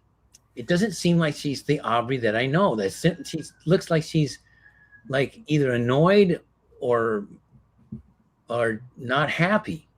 It seems I don't know what it is. Even though when she's even jokes around, it's like like this time in this episode, she said something about like I'm crazy. I'll eat it. I'll do this. It just I don't know. I feel like maybe motherhood's changed her, but she doesn't seem like the same Aubrey I know that I knew. Honestly, she's a different. She's just different. She's way different than she was, and she played her first game, her first season. Game Changers, I knew who she was. She played a certain way. The third season, really didn't see her a lot because it's like that was one of those seasons where it's like no returner was going to do anything. It's like, nope. And she was like the first returning to go, and but I just am watching her going like I don't know, but although I just am. I think she's higher than 6 because I think they showed her that little clip, and they showed her strategizing and kind of moving a little bit more, and you just don't show a clip from your old season where you're like you lost by a little bit, and I should have won. What are you saying that for? Like, what does that mean? Does that mean you're a finalist? I don't know. So that's why I'd put her like more like 4. Yeah, I have her ranked number 4. Looking back, maybe I should move her up to number 3. Josh, I kind of want to pick your brain on Aubrey being number 8 because I felt like this was a really good episode. She started to have fun again. This was the first because I agree, Troy, that we talked about it. Especially in the first few weeks when she was having that rivalry with Genevieve and when Genevieve was in the game. I think part of why Aubrey was so dejected at first is I think Aubrey knew that at first she was on the outs from everything we've heard post-season and post-game. Like, Aubrey was slated to be the first one to go off Vatu. Had they threw the challenge to get back Q and Colby's votes, or if they, if Kyle never left and got medevaced, a lot of things went wrong for Aubrey to make it far in this game. And I think this was the true episode where we're seeing her have fun and be a little quirky and a little more grown up. But Josh, number 8. Yep. What's going on? What's going on with that, Josh? Playing a good game. I just don't. I think that there are other people who are more in control. Well, you are right, Josh. I mean, you're really not seeing a lot. The only thing I look at, though, even though I don't see a lot of the strategy, I see it just enough. And then I see the extra things that they're throwing in where they can throw anybody's 2 cents in. Where like, oh, Aubrey, you're getting all emotional. You're talking about, the macaroni reminds you of your family. Okay, then why'd they choose Aubrey to say that? Exactly. I'm sure somebody else said something about their family and their food, and they cried. You just didn't see it. It's edited out. I mean, maybe 6 or 7, but they showed Aubrey and they showed her saying a few other things. So like, she's definitely, they're putting her on the TV because she's going to stay on. She's not going to just, unless it's, they're showing little by little more. I think if she was really going home like next week, they would have showed her even more, just a lot. Yeah. They usually do that. They'll show a lot of one person in the episode before, and then they'll show them a ton in the episode they go home. Like you saw Stephanie quite a bit more, like in this episode. And guess what? She went home. So, yeah. I think Aubrey. Yeah, I'm more like 4 or 5 for her. 8, honestly? 8. I don't. But I can see why you say that. Yeah, I was gonna say I think positionally Aubrey's in a worse position than some people, but like I really don't see a world where I think Aubrey is a way more likely winner than Sari. For sure. I think she's a way more likely winner than Rick Devins. Well, yeah, I agree. Well, I mean, if I was going to put like Aubrey, Sari, and Ozzy as the finalists, Aubrey will win. The people will vote. people will vote for Aubrey Over because Sari? yeah, they will. Really? Yeah, because when you're out there, Aubrey really is a good strategist and knows how to talk, and Sari looks like she kind of is, and she is, but she's more like she's going along. She's going along with people more than making like this leadership, like Because she's passive until you take shots at her allies, is what I've I'm noticed. just saying, Aubrey's easy to bring. Aubrey's votes with the group. Aubrey's not leading the group. Like she's like they make her look like she like there's a group. There's really not some one leader. There's everyone says that we're all going to vote this way, and they all do, and they do it because they're like it's smart for us to stay together and do this, you know, and vote the same way. There is no true leader. No, that I think Sari because of likability. No, I don't see it. Well, I mean, but see, this is a TV person fan talking because she's likable to them, likable to the cast that's playing, and this being the person that they think is the grand strategist out there. They don't think that about Sari. Sorry, they don't. I played with Sari. I know how she acts and how she talks, and it's the same thing. What you see on what you see, it's just not. She's good. I just don't see her. You know, she would have to have gone to the finals with some new era player, like a real just regular schmo. I don't know. I think the argument with 3-2, it's less about like what she'll do at Final Tribal Council. It's just she'll never make it there because you have to win a competition. Well, yeah, I know, and that's the thing. Like everybody knows that. They know that Sari will never win a immunity competition, so she's gonna vote our way, and we don't have to worry about her, you know, being immune because she's not going to. It's not going to happen. Like I mean, is there a chance? Yeah, 1%. But like, you know, I'm not saying that in a mean way. It's just what it is. So you know, that's fair. The audience is like, oh, she's likable, and of course she's going to win. That's not the way the tribe thinks. I mean, she went to the finals with Q maybe, and then who else? Savannah, because like Savannah already won once, and Q's not going to be able to, you know, drum up. I don't think so. I say maybe that. I think really what's going on, I think the edit is showing that Sari is the one who's calling all the shots. And maybe she is, maybe she's not, who knows. But the edit is doing its best to prop up Sari as like the mastermind, Ozzy as like the golden god, and then Rizzo as like the jester, right? Like royalty. And I think they're doing it just because Sari's not going to win. And when she doesn't win, it's more like we're able to appreciate her gameplay. And here's the deal too. They're not going to edit the show to give it bad ratings. So they know 1,000% that Ozzy and Sari and like a coach and then maybe one new are going to, you know, run the show in a sense, like keep the ratings up. If Ozzy is up here with confessionals and being shown on TV and being slightly changed his game, and now he's more playing a winner, and Sari's up there, America's watching because they know those names, and they're not going to watch if like a new era would like, and they're not going. The ratings wouldn't be as high. I mean, the editors, Jeff, CBS knows this. They know that they have to keep the ratings up. So how are they going to do that with people that America knows already? It'd be like watching, you know, okay, we're going to get together Tom Brady and and all these top dudes, and he goes first, and we got some rookie guy that like played last year, was good. Like, who's watching that? Come on, give me a break. So, yeah. Oh yeah. So are they going to win? I don't know. You never know. I think an old school player will win over a new era. That's what I think as well. I have a hard time seeing the new era winners. There's only two people in my top four. In my top four, the only people I really are considering, and even then, one's a little more laughable. Well, I'm looking at also like the jury, so it's like D. I think D will vote kind of like old school to me. Coach will vote old school. Stephanie will vote old school. Who Coach. else? There's D, Coach. Chrissy. Christian will vote old school.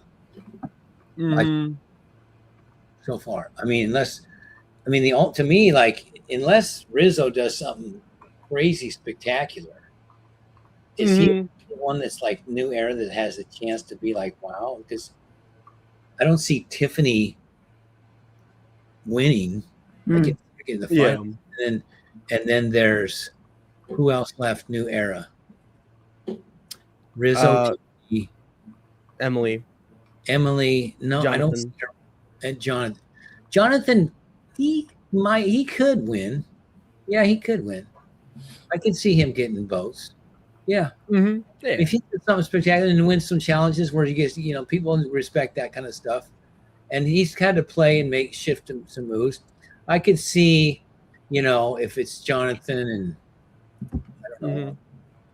I could see him getting votes from. I could see Dave giving him a vote, Coach giving him a vote. Yeah. If Ozzy will vote for him because he's a challenge beast.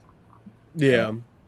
And it really depends who he's against, I think. Yeah. Anywho, are we ready to move on, y'all? Yeah, we're going overtime here. We're going podcast. You're like, we're bored to death. No, you're all good. The only thing is, I was gonna say this later, but this is my last Survivor Now podcast at my house. I'm moving on Saturday, so that's cool. So in the future, I'll be in a new room, and I'm getting the key to the house today at 4. That's the only thing. So, bit exciting. Okay, so we'll have a new background. Pretty much. It's going to be barren at first, but because it's going to be like my room and not like my parents' house.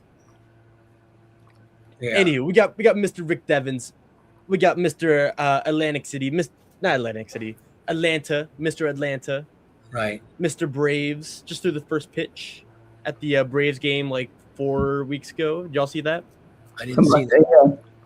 Well, I got to start with this one because I'm very disappointed that Rick is this low. I mean, this was such a legendary episode for Rick. It was. I mean, look, when you come out and you play nearly the same exact game that you played your first time, but you're still doing it at such the high level that you play as, like, Rick was somebody who found so many idols, who found a way to always get out of the bottom. He's doing it again. He made a fake idol. He now has a real idol. Yeah, well, and he's done some things like that are like, hiding an idol at Tribal. That's never been done. That's going to be remembered. Right. I mean, so this is what I'm saying about Rick's played one time, and he played a while ago, and he's remembered. So Rick is the kind of guy that you cast because he's a memorable guy. He's a character. People like watching him, whether they like what he does or not. They still like, even if they're annoyed. It's like, God, that Rick, he annoys me. But guess who? His name's still coming out of your mouth. You know who Devins is automatically. If you're a Survivor fan and you are watch the show, if I say the Devins, you know exactly who I'm talking about. Yeah. And so, I would rank him way up. First of all, if he's 5, well, that means he got a chance to go home. He has 0 chance to go home unless he's stupid. He's got an idol. He's like 1 or 2 to me. And he's never gone home with an idol before. If there's anyone who will know how to play this, it's Rick. I would think. If he goes home, then 5 is okay. That's a good number. But I just don't think. Here's where I'm at, right? If Rick sits in the end of this game, I think at this point, Rick is the only person who can really beat anyone else. We've got a good story there. Saving himself, all of that. I mean, the fake idol. Exactly. Like if he's telling me this stuff at Tribal, I'm like, listen, and I had to fake this, and I hid this hit an immunity idol at Tribal Council, and then I flipped a coin. Like, come on, who? No one else wanted to flip the coin. Like, that's the biggest chance you can take in this game. Yeah. I should be the winner. Like, hey, I would vote for him. Well, now the jury knows too that Rick and Christian planned that because Christian's on the jury. He told everybody. I know, and then so they can, and they're at tribal, so they can kind of see where he did it. So it's not like they see something, and they saw him flip a coin live in front of them. That's the jury. Like the jury doesn't get to see a lot; they just get to hear stories. So this is something that's in their head. Like I watched this guy say, "I'll flip the freaking coin. Let me do it. I'll flip it." And I deserve $2 million because I flipped the coin for myself. Give me $2 million. Imagine being on the jury though, and knowing that not only did you lose $1 million, but you lost $2. I know. It's like, yeah. Well, you're getting a good chunk of money for the consolation prize. For being out there. So like you're going home with nothing. Yeah. And the amount of money that you're gonna make on Cameo and shit. So come on. Mm-hmm. I mean, then these guys get the chance to do other TV shows as well, and now it's like, and you get invited to go, do just like watch parties, and they get paid a good chunk of money. I mean, Sandra still gets like, she went on something like get invited to Ohio State University just to go speak in front of a audience. And it was her, Poverty, Sari, and Wentworth, and they get a good chunk. I mean, get like 4, 5, 8, 10 grand, 12 grand just for showing up. So I mean, so it's not like you get nothing, That's why like Sandra's always said that her job is just Survivor. Like that's all she does. No, like, I mean, well, if you look at her Instagram she's got 7 or 8 shows on there. It's not just Survivor, it's Survivor 5 times because she includes the one where she didn't really play, but she still was on the show, so she still gets paid for being there. And then she did Australia Survivor, right? Then she did 99 to Beat. Then she did The Traders, and then she did Extracted. So she's like done a bunch of other shows, and probably going to do more. So each time she does one, and if you get popular, you get a chance to negotiate how much you want to show up on your show. Mm-hmm. So, and I talked to Tyson. He did this as the same thing. Tyson really has used his name in a great way. Now he does a podcast. He gets paid a good chunk for each podcast. Like, and Spotify pays him straight out. And they say like, we're Spotify. You can say anything you want. You can talk about CBS. You can talk good. You can talk bad. We're going to pay you. And you can do, as many podcasts in a week as you can do. And we're going to pay you this amount per podcast. And he's like, oh yeah, okay. And then he did like this, the House of Villains, and he can negotiate. Well, how much am I going to get paid if I win? Okay, you're going to get 200 grand. Well, how much I want a guarantee of how much I'm going to get just to show up. And then and that's what you can like really throw in. Like everyone doesn't get paid the same. I can say 50. I want 50 grand just to show up. Yeah, that's the problem with I think Boston Rob now. I think Boston Rob has stated that he charges like $100,000 for an appearance on any TV show. Like that's his minimum. Yeah, no, and he can do it. Yeah, because he's been on a lot of stuff, and he's Boston Rob. He's a big name, and so it's like, and if you think about it, like that's not like that much when you compare it to like what an actor gets for an episode. Oh yeah, I mean, if a TV show like Survivor gets a ton of, or just any reality show now, they get a ton of views, and an actor that, I mean, if you're on Friends, they get, a couple million per episode. So someone to ask for 100 grand, they're probably like, fine, here's the check. That's easy for us. Here's another 100,000. The show's going to make us 10 million. So here, take your 100 grand run. So yeah.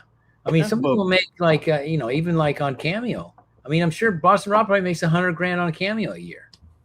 Oh, I bet. Yeah. Long live Cameo.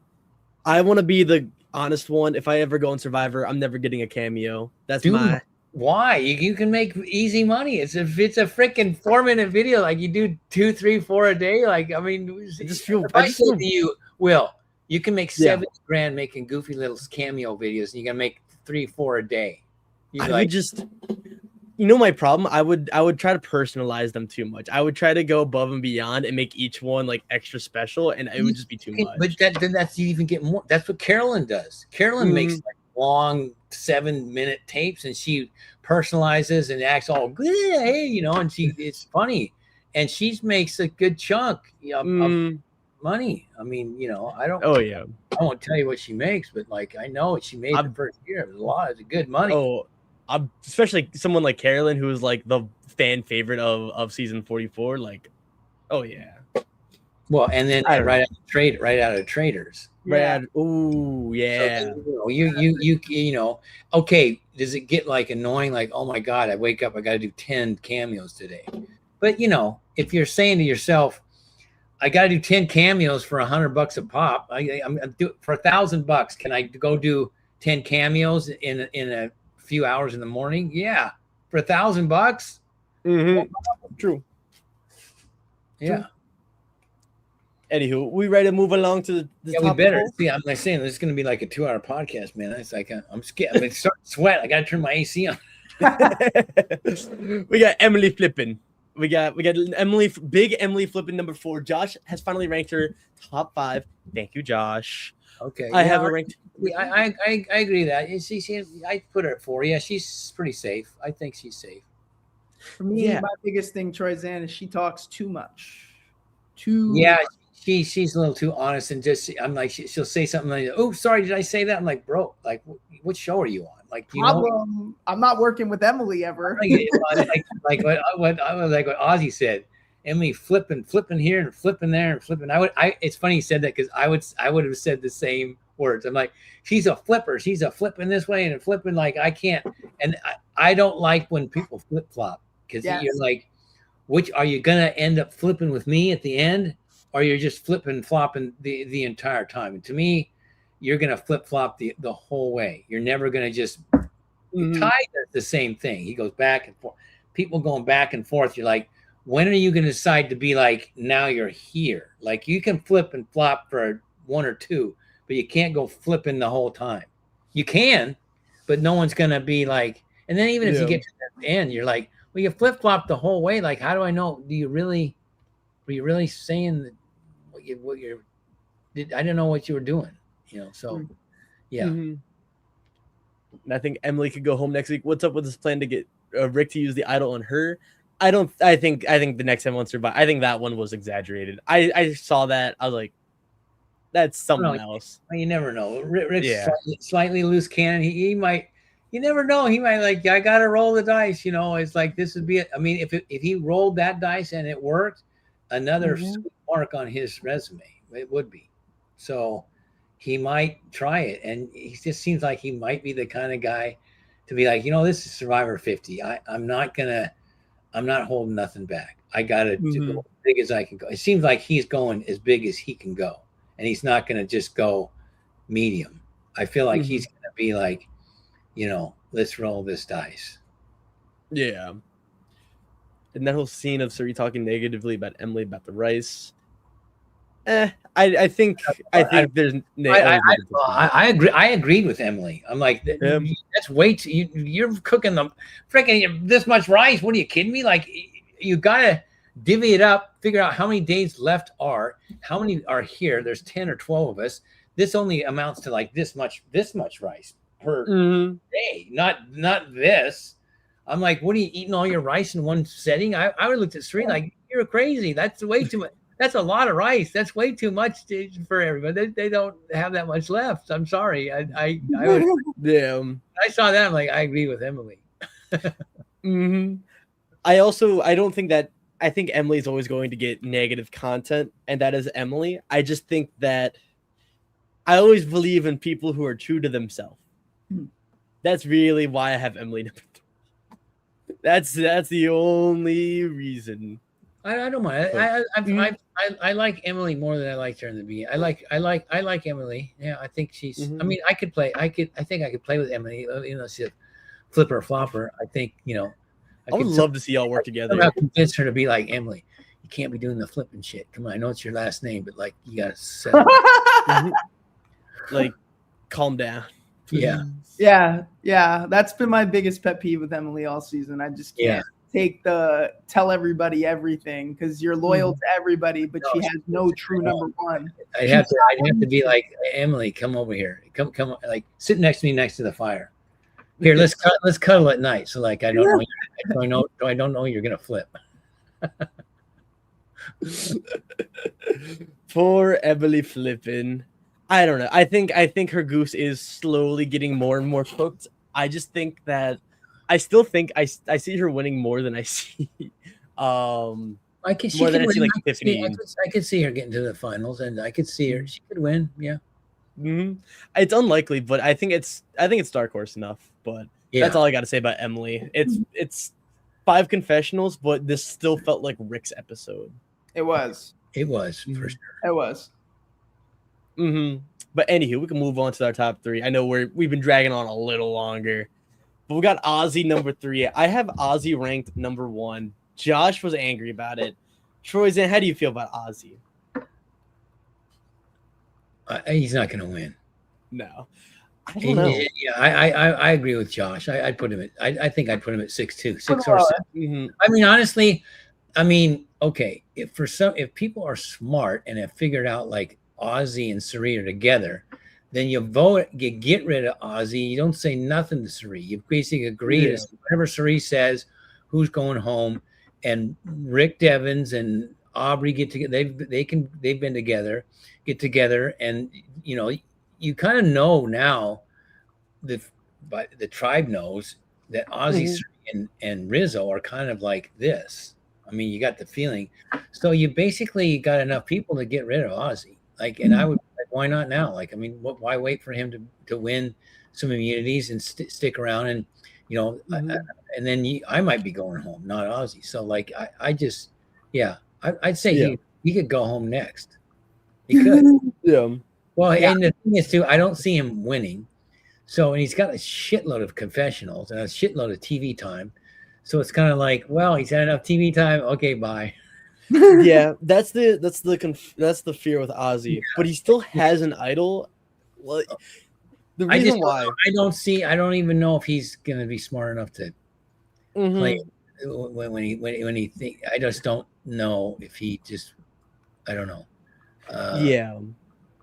Yeah. No, I'm not the biggest Ozzy fan. I don't really want to put Ozzy number 1 for me either. I think that is important to say. I like Ozzy enough. The new Shambo haircut. Right? What's going on? What happened to Ozzy's hair? What happened there? I mean, I like Ozzy on the island way more now because he looks more natural. But at first, he definitely looked like Shambo. Yeah, now he looks a little more rugged and rough. He looks rugged. Like, I mean, I'm sorry to say, like 10 years does a lot to some people.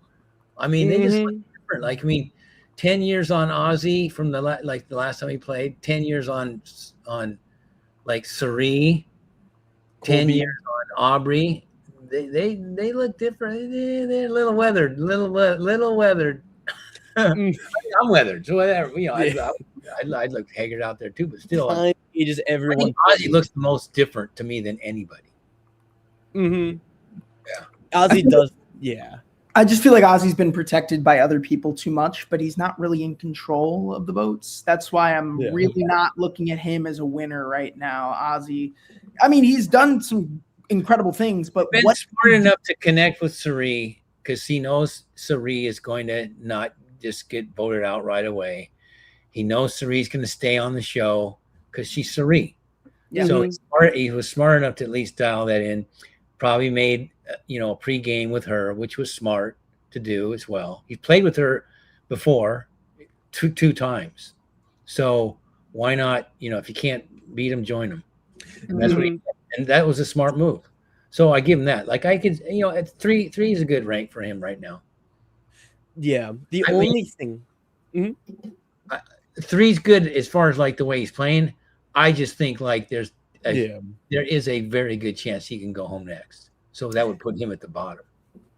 Yeah. The only saving grace, the reason why I moved Ozzy up is because of the confessional Jonathan gave, where Jonathan said, Ozzy completely switched up his whole game. He's now way more cerebral, way more social, and way more strategic on top of how he was in the past and how he's a big threat and could win if he makes it to the end.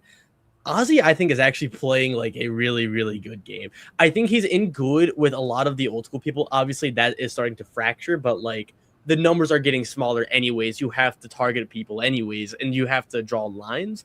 But Ozzy has always been in a really good spot.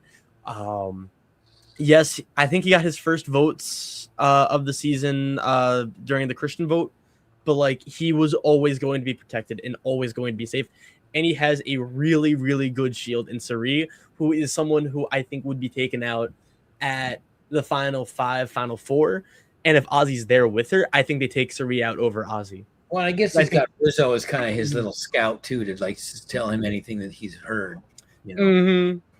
So I don't know. I feel really good about Ozzy at the moment, but I could always be wrong. And that's all I got to say about Mr. Oscar. It's hard because like the top 3 now have been our top 3 and have always been our top 3 for the longest time, and so it's like we're kind of repeating the same things. But I'm about to piss you off. We have Sari Fields number 2, guys. How do we feel?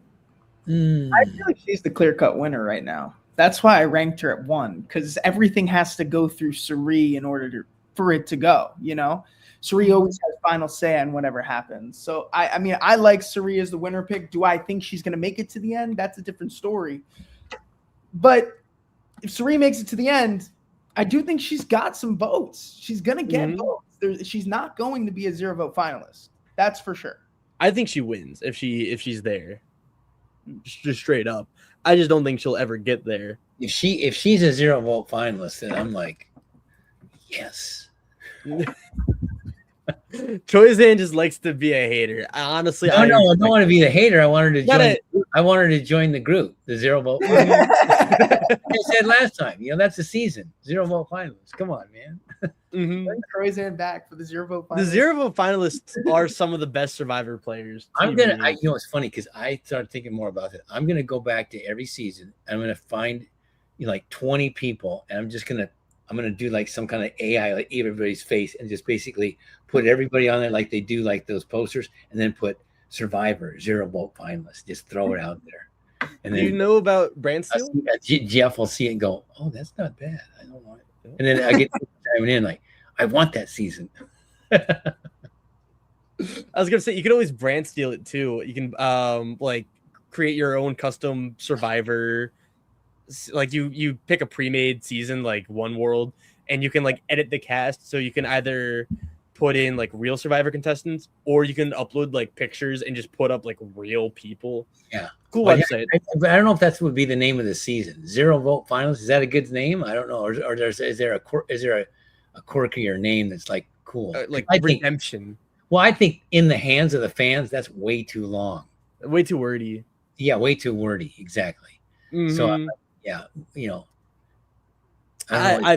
there's somebody out there. Maybe I just chat GPT it. Listen, what's another word for 0-vote finalists? For finalists with 0, like in chat GPT will come with some cool, quirky, like some epic like name. You want to do this? If you did a 0-vote finalist season, you'd be with Russell. You'd be with Hans from Heroes vs. Villains. Saying, but like there's a lot. Like really, there is a lot. Like Spencer's a good player. Fishback. Fishback, he's good. Like, I mean, there's a lot. I'm sure if you go back to like, well, season 1, you can't do it. Season 2 you can't do it. Here's the interesting thing. This is as of 2 years ago. This is from 44 and to the older seasons. Right. Apparently someone said on Reddit, every season with a final 3, except for China, Philippines, Worlds Apart, and 49 HVH, have had at least 1 0-vote finalist. Yeah, so that's a lot. That's a lot of seasons. That's like and 48. I just think that those 0-vote finalists were just not like nobodies. I mean, I think people know who they are, and I think that people engaged to watch it. Like it's almost saying like, I'm not going to watch Francesca again. No, yeah, you would, because she got voted out first. And everybody knows her name. You didn't barely play, so like it doesn't matter. Like it just, I think what people would be engaged with, like it's what's good TV, and to me it makes sense. What if it's good TV, then CBS is like, well, then that's a lot of advertising, and that's good ratings, and that's all we want. Sorry, bottom line is we want ratings because why? We want to make money. That's why we have TV shows in the first place. We don't do it for fun. Yeah, that fun is the secondary, but the big brains at CBS, they need a show and they need money. That's all. That's why any network does a show. They like, is this going to make us money? Like if it doesn't, then it's off the air. We'll run a pilot, see how it goes, and it goes good, and then we'll look at the ratings every year. And when you'll see shows, the ratings drop. Like, where's that show? God, it's gone. It's like, or if it's a cast that's like run out, like whatever, Friends, like we've come to the end. We want to do other stuff, whatever. Seinfeld, whatever. But yeah. Oh yeah. Okay. So it's your favorite? Oh, you got the Riz God number one. I can't go Riz God number one. What are you? Look what he's wearing. He's freaking black socks. I am a nerd. Me and Josh both moved him down, but because of how we ranked everyone else, Rizzo stays at number one. It's kind of great. Dude, I gotta drop him down to like 7 just because of his outfit alone. Black socks, his pose with the thumbs out. That's a goof nut. How would you pose him for that? Like, sorry, Riz, bro. I gotta give Riz some shit on that outfit. I mean, bro, that's got something for you. That's not godly at all. Not even close. It looks nothing like a Viking god Thor wearing cargo shorts and black socks, bro. What black socks? What are you kidding me? Like that's the epitome of super nerd. Black socks? I have to wear black socks for work. Awesome. No, black. Well, if you black socks and shorts. If you wear black, yeah, you gotta look at the knees. That's like your German tourists. Our good friends in Germany. He's gonna love me when I meet him. He's like, "You give me so much shit, Troyzan." It's like, yeah, well, I'm sorry, bro. It's like you wanted to be on Survivor so bad, so. Rizzo's another 0 vote finalist, and then y'all have your moment on the 0 vote finalist season. Oh, hey, if he was, that would be like, hey, welcome to the group, bro. And if I saw him on the season, I'd be the first one to shake his hand and go, bro, we're together. I gave you a lot of shit, so we are like that. Stockwatch bros, like, ooh, dialed in. Rizan. Okay. I don't have Rizzo number 2 because I want him to win. Okay. I have Rizzo number 2 because ever since 41, every winner of the season has had a confessional in every episode, right? And the reason why I think it's important is because Rizzo is very sick right now, sick as a dog on the island, which is why he's just kind of scrubbed from everything because he's just not in the general action. So well, I'm going to. I have to give him credit for going back to back because he probably went home.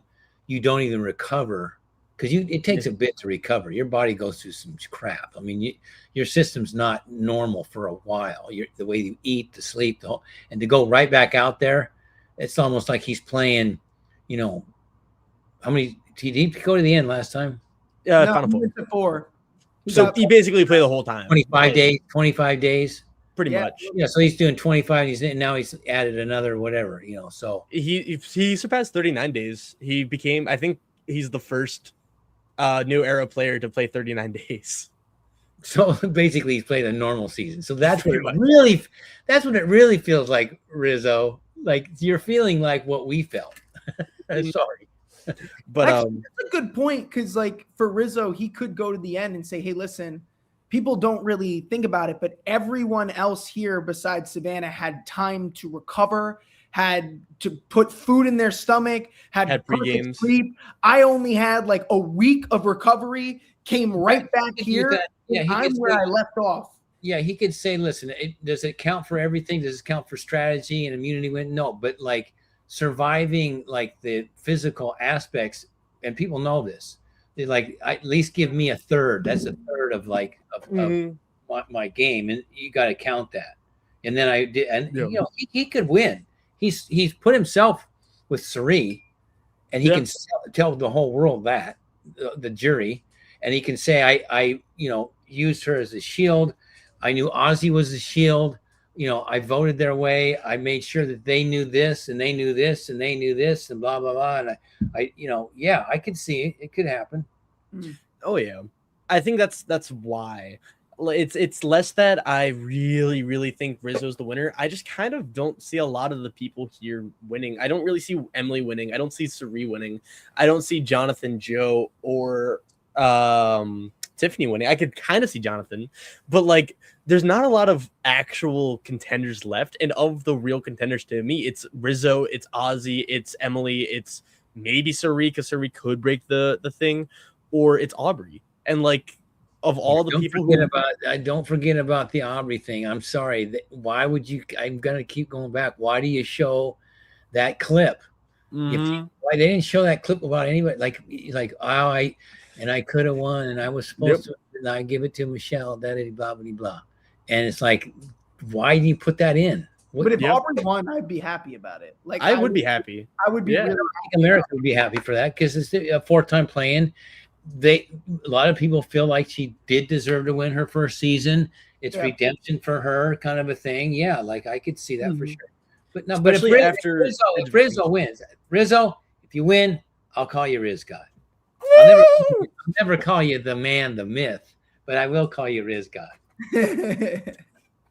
I hope you get 0 votes, because I want to play with you on the season that I invented, 0 vote final.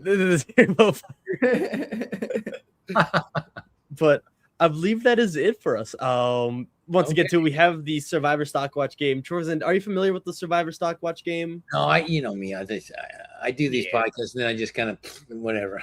That's fair. That's fair. It's a game Josh came up with. It's all in like Google Forms. You just make picks. It's kind of like a draft. Like you make your picks, and you'll get points. It's an online thing. Yeah, so think about it like this, right? We're Stockwatch, so we think of it like a stock market kind of thing. So when we come out with our ranks each week, that's where the picks are. That's where our stocks are.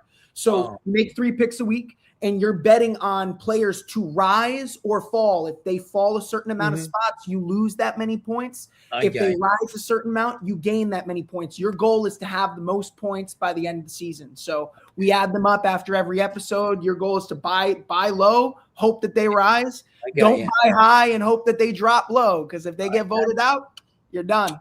Right. So you're hoping the video drops, and you buy that sumbitch, and they go.